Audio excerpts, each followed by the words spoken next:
Oh my God, there are a lot of questions, but I just want to learn from you. I'm trying my best, in terms of starting up my channel.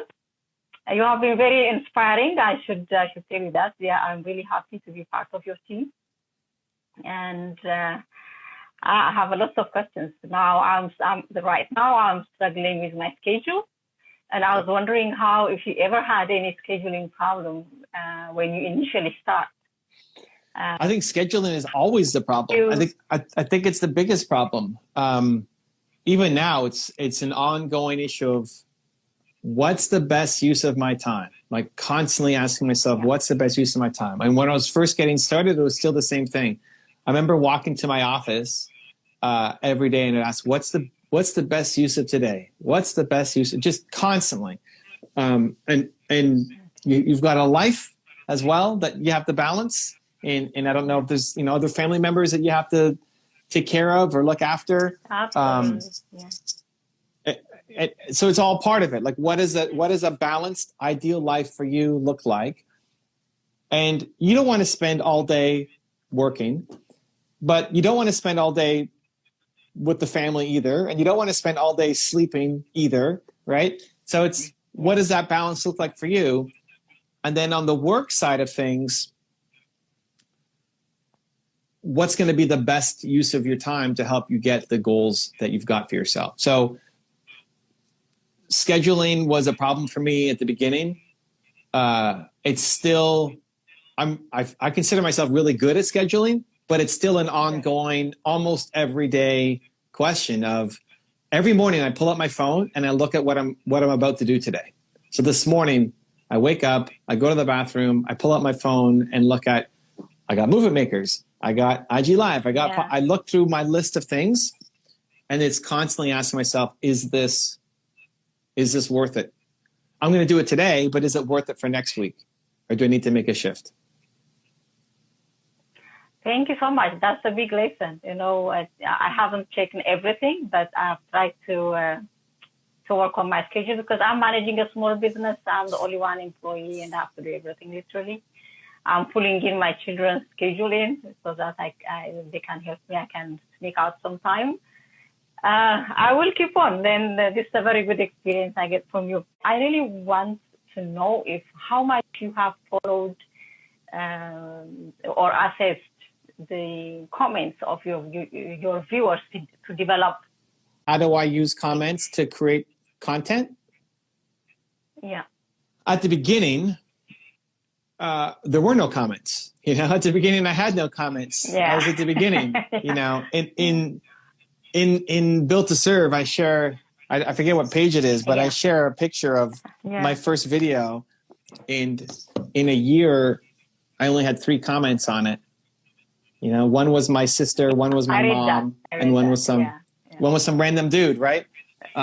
So at the beginning, there were no comments. So I didn't have any feedback to use. What I would do now in 2020 compared to what I didn't have access to before was I would go look at other people's comments. Okay. Like who do you think is the most relevant to you? Like who's creating content that's the same kind of content that you want to create or the same kind of people that you want to reach? Who comes to mind? Oh, your YouTubes, your videos. Mine? Okay. Yeah. Okay, great. So go look at my channel. You can look at my YouTube and look at what the comments are there. If you're not getting comments on yours yet, you go look at your own you look at somebody else's comments to get ideas, to get inspiration, to say, hey, if somebody's saying, hey, Evan, make a video on this, and maybe we do it, maybe we don't, but that gives you feedback to say, here's what people are interested in. So before you have your own community, you tap into other people's community. Other people. Now, I spend 0 time doing that because it's hard enough just keeping on top of what my own community is saying across all the different platforms. So I spend most of my time when I'm doing community work with my own community. But again, if you have no community yet, because we're building and we're growing and we're trying to improve, then you tap into other people, just a like-minded community. So if it's mine, then go look at my comments to get ideas. But I think you can get a lot of ideas. It's that combination of what are people asking for with what do you want to make? And if you want to make it and there's no interest in it, then you've got a hobby, which is a fun hobby but doesn't support your business. And if people are asking for it but you don't want to make it, that's not going to be sustainable either. You're not going to win making content that you don't love. So it's in that mix of what do people love and what do they need? What are they asking for? And what do you want to make? What do you love making? And in that combination is your opportunity. That's interesting. Okay, maybe still when we are in this issue about content, I mean, how do you delineate between the in your presentation what you have to offer and in the YouTube and what you have to take it back for your training, for your business, for instance, if you want to build a business later on? Is there any clear kind of boundaries where you could put yourself in, so that you don't have to give too much, in a sense, or also you get to pick what you want to talk about, like yeah, okay. I don't talk about my parents a lot. They've maybe been in one video. I've done, I don't know, 7,000 or 8,000 videos across all my channels. My parents have maybe been in one video total. And I love them. And they're on my wall, right? Like that's them here. Yeah, I see that. They're a big part of my story, but they're also very private people and they don't want to be in the public. So I don't share, I don't talk about them and I don't have them in my videos. So if I'm ever doing a vlog or something and we go over, I don't show them. We'll show the food or we'll show the dogs or we'll show something else because they're just private people that don't want to be involved. So you can share as little or as much as you want. You decide what the boundaries are. Do you want to involve your kids or don't involve the kids? Up to you. Maybe they'll love it. Maybe it's a chance to connect, or maybe you don't want to make that public and you don't want people to know about your kids or what they're doing. Either way, it doesn't matter. You've got lots of stories that you can share, even if it's just you. That's true. Absolutely, that's true. So what about your viewers? Have you ever had any negative feedback from your viewers, and how did you handle it? So we get negative feedback, and it's always hard, especially at the beginning when you don't know how to handle it, and especially when you're trying to do something positive, right? All of my videos are trying to do something positive. I don't have any videos saying that the 10 stupidest things from whoever, or 10 reasons why this person's an idiot or something, right? I don't like making that kind of content. So it's always aspirational, positive stuff. So what helps me is, one, recognize that people are just in pain. I think people are good. I think by default we're good. I've done the who, why, how exercise with tons of people, and the who exercise is your most important core value, and it's always something good. It's always something positive. It's always something we want to do good things. So why would somebody who's good do something bad? Well, often because they're in a lot of pain. And when you've been in pain or when I've been in pain, we probably haven't showed up as our best self to the world, to the people around us. We haven't always done the things that we've been proud of when we're hurting, when we're in pain. And so recognize that somebody who's coming and their goal is to leave a negative comment on your video when you're trying to help, understand that they're just in a lot of pain, that they don't they don't like their life right now. It has nothing to do with you. They don't know you. They've never met you. Yeah. They're just in a lot of pain, and they're lashing out. So I have just empathy for that. I remind myself that this person is in a lot of pain, and I have empathy for that. And what that does is remove some of the pain for you, removes the sting of the words. You know, it's like, you know, you've got kids, so you expect when your kids were babies, they pooped in their diaper. Right? I mean, that's what kids do. You just expect a kid to poop in their diaper. That's what babies do. So somebody who's in pain, I would just expect them to lash out. That's what people in pain do. So it's not, you don't feel bad about you being a mom when your kid poops in their diaper. It's not your fault. It's nothing that you did. It's what they did. No. So it's the same thing. It has nothing to do with what you did. It's what they did. Now, inside of that, maybe there's something that you could actually learn. So if you can remove the emotional sting, like it doesn't hurt as much, then you can look at the comment more objectively and say, can I learn anything from this? Did they actually have a point?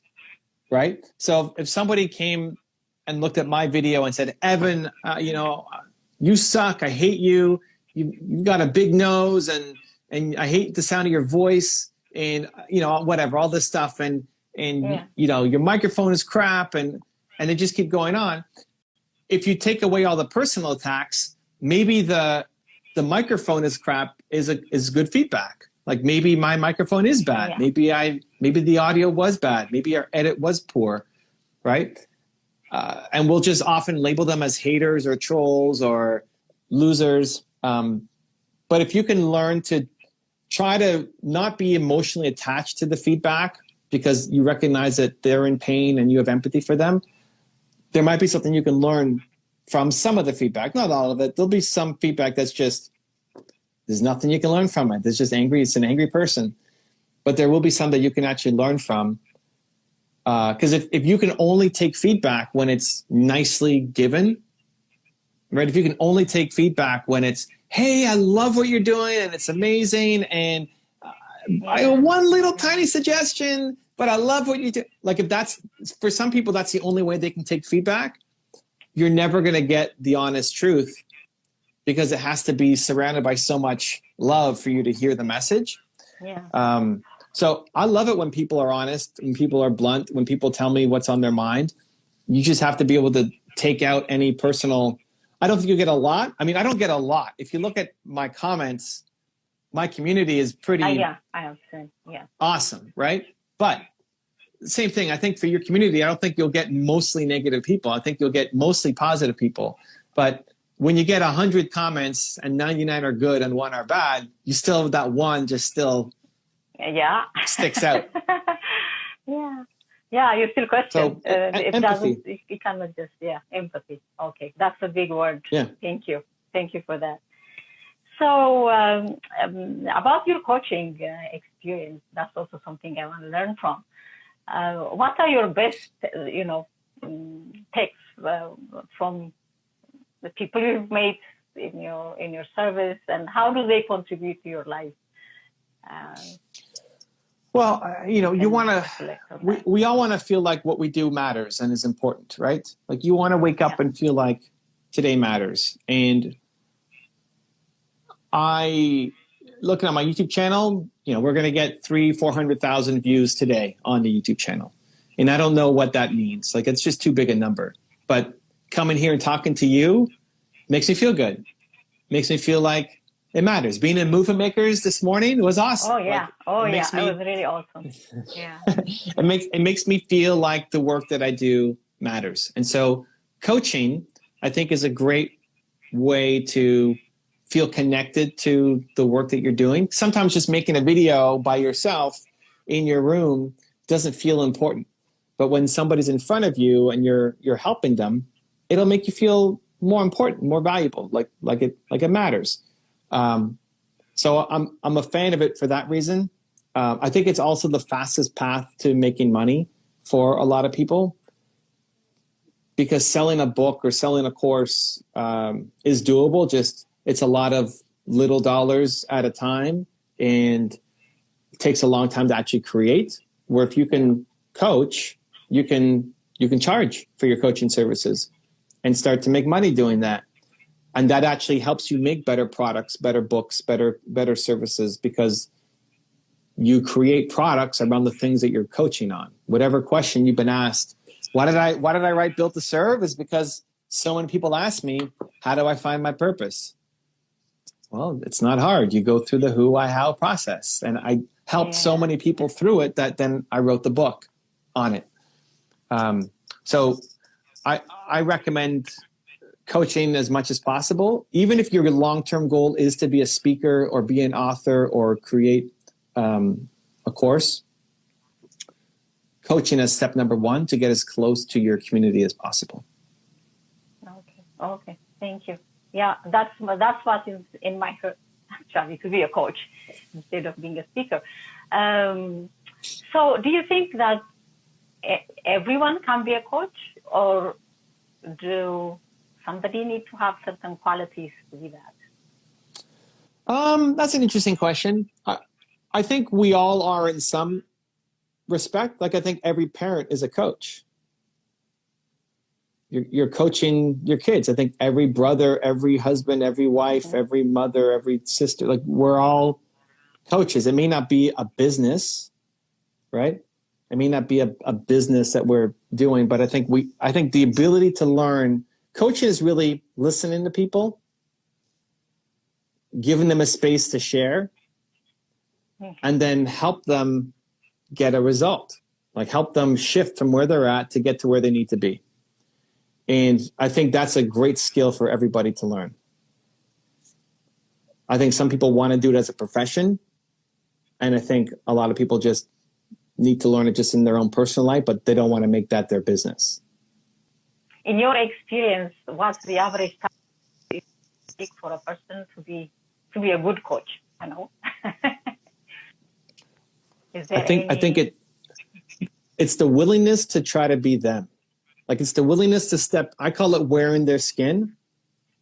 Okay. It's the willingness to try to be them, because the biggest mistake that most coaches make is you give advice based off of what you would do in their situation. What would you do in their shoes? That's what normally we would do. The problem is that may not be the best advice for them, because you're not them. Yeah. And so the trick is to try to be them and then give them the best advice for them. I'll often give people advice on things that I would never do myself. I would hate doing those things. It's anti-Evan Carmichael. I would never, it would be torture for me to do those things. But for the person I'm talking to, it's actually the best thing for them. And that's a big mistake that people fall into. So it's listening. It's having empathy for them. It's trying to think like them. And then you have extra perspective that they don't have. That's why they're coming to you for help. Like, you've got wisdom and guidance and experience and perspective that they don't have. And that's what they need. But what they don't need is for you to tell them what you would do in their shoes, because you're not them. And I think that's why so many kids and their parents fight, because the parents basically are giving them advice as to, well, I went to college and I did this and I went and became a doctor, so you should too, or whatever. They're just thinking about it from their perspective and what they did when they were 14 or 18 or 22, as opposed to what, right? Like, my son loves to draw and he loves to play Minecraft. And so when he comes over, or like last night we were playing Minecraft. And I don't like playing Minecraft. I never play Minecraft by myself. And I definitely don't draw. I suck at drawing. But with him, I'll do it. So for me to say, hey, you should go be an entrepreneur because that's what I like doing, is not great advice, right? Like, he's on the path to being an actor. He's still young, he's 11, but he's got his first movie gig, so he's on the path to being an actor. I would hate being an actor. I hate memorizing lines. It's like the worst thing ever for me. But he doesn't like entrepreneurship. And so for me to say you should go be an entrepreneur because that's what I think is good for me is not the good path, right? It's understanding, oh, you should take that acting gig. You should practice memorizing the lines because it's the best thing for him. Yeah. So